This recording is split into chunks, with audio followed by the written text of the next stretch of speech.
I filed a grievance Thursday at UPS because they sent me home 2 hours into my shift, which is not a paycheck. If you're a part-time worker with UPS, or depending on full-time, depending on which ones you're doing, if you're a full-time worker, you're guaranteed 8 hours at UPS, and they cannot send you home before 8 hours if you're a full-time worker. If you're a part-time worker like me, they can't send you home before the 3.5 to 4 to anywhere between the 3.5 to 5 hour mark, depending on how busy we are.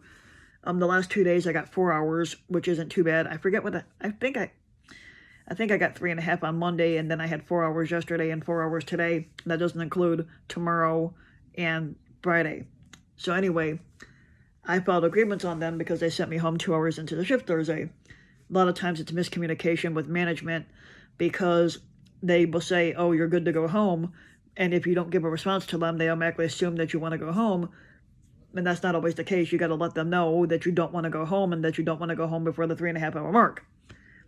So I went into the break room, and because I take a bus to get to and from UPS, it's cutting into my money to pay for my bills, like rent, groceries, anything like that, stuff I might need for the bathroom, like cleaning chemicals, stuff like that.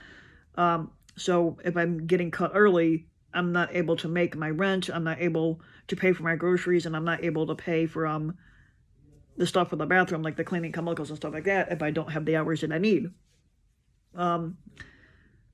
Because when I filed my grievance, I talked to this lady, Nicole, because that was who had me fill out the grievance. I told her this is the 30th time that this has happened since I've been here at UPS, and they actually have a way to look at, and that only goes back like a month though, so that's all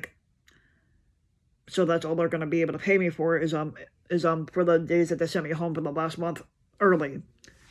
So they're able to do back pay just by looking at that. So with that being said, and I was explaining to her, like, I'm starting college next month. I need to be able to have money to get me back and forth to the college. Only good thing is that UPS is paying for the college, so I don't have to pocket out a dime. But the one thing that UPS is good for is paying for your college, and as long as you maintain a C average in your courses, the partnership program that I partner with to do my college stuff is gonna give me $300 each month on a pay card, and I could use that for anything that I want. So at least they're paying for the college, so I don't have to pocket all the time. I'm glad for that. I did see a couple people subscribe to my channel. Christian is one of them. I do not know what location that Christian subscribed to. Like what he applied to. So, but hopefully he gets a good trainer, and hopefully the trainer is better than mine, because the one I had sucked. She didn't teach me shit. So basically the lady was more of a chatterbox. Basically, she spent more time blabbing than she did anything. And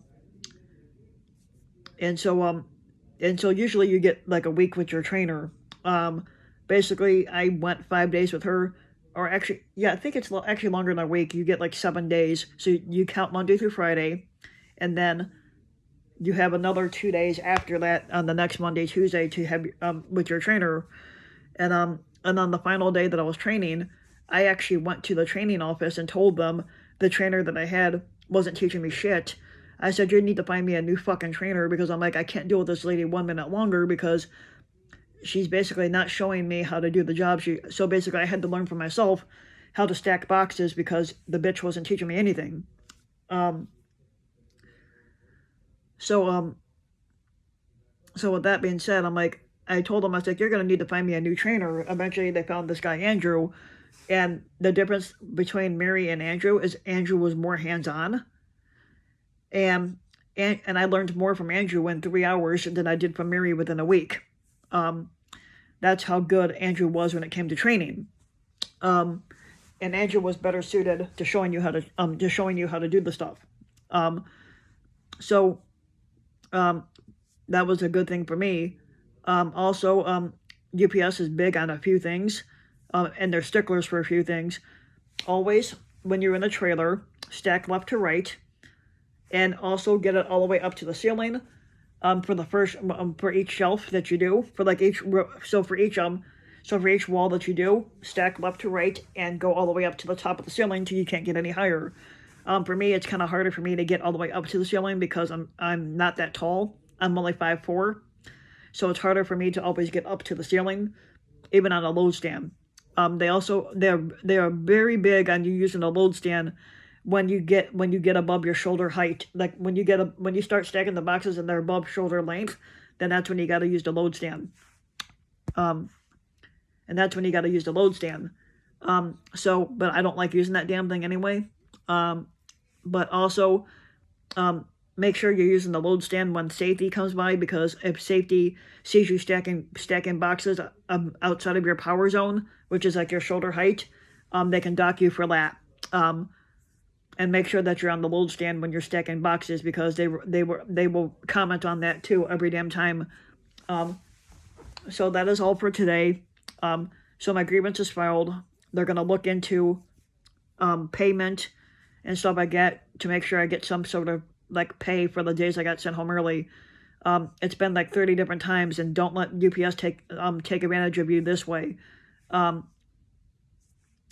So that's like basically all for today. I hope you guys enjoyed the video. If you like it, hit the like and subscribe button.